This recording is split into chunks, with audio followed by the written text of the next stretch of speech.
এটির প্রতিবেদন দেওয়ার কথা ছিল 6 এপ্রিল 2025-এ, কিন্তু 6 এপ্রিল 2025-এ আদালত বন্ধ থাকায় আজকে এই মামলাটি শুনানির জন্য এসেছিল। এই শুনানির পর্যায়ে রাষ্ট্রপক্ষ কী পরিমাণ তদন্ত করা হয়েছে, কি প্রগ্রেস আছে, এই মর্মে একটি আংশিক রিপোর্ট আমাদেরকে দেখিয়েছেন।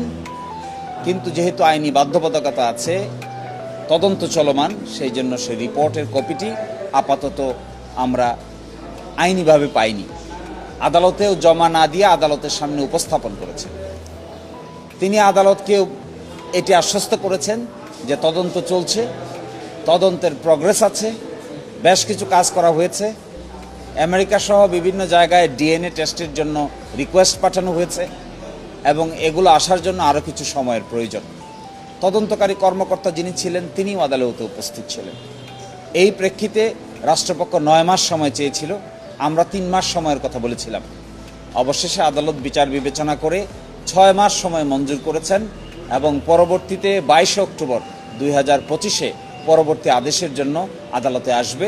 আমরা আশা করব এই সময়ের মধ্যে কিংবা তার আগেই যদি তদন্ত কমপ্লিট হয়ে যায়, তাহলে তদন্তকারী কর্মকর্তাগণ আদালতে তার তদন্ত রিপোর্ট দায়ের করবেন।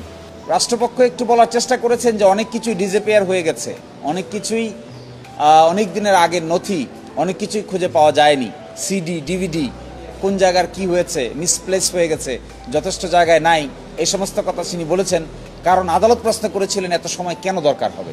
9 মাস যেহেতু তারা সময় চেয়েছেন, সেই জন্য তার জাস্টিফিকেশন করতে গিয়ে কিছু কথা বলেছেন যে এভিডেন্সগুলো অনেক কিছু ডিসঅ্যাপিয়ার হয়ে গেছে। তো এগুলো সব আসলে যেহেতু তদন্ত চলমান, কিছুটা সংবেদনশীলতা আছে, সব চাইলেও আমরা ডিসক্লোজ করতে পারিনি।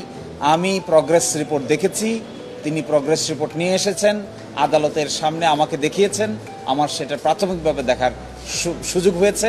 আমার মনে হয় তারা সিনসিয়ার ওয়ার্ক করছে, আর একটু সময় দিলে অসুবিধার কোনো কারণ থাকবে না।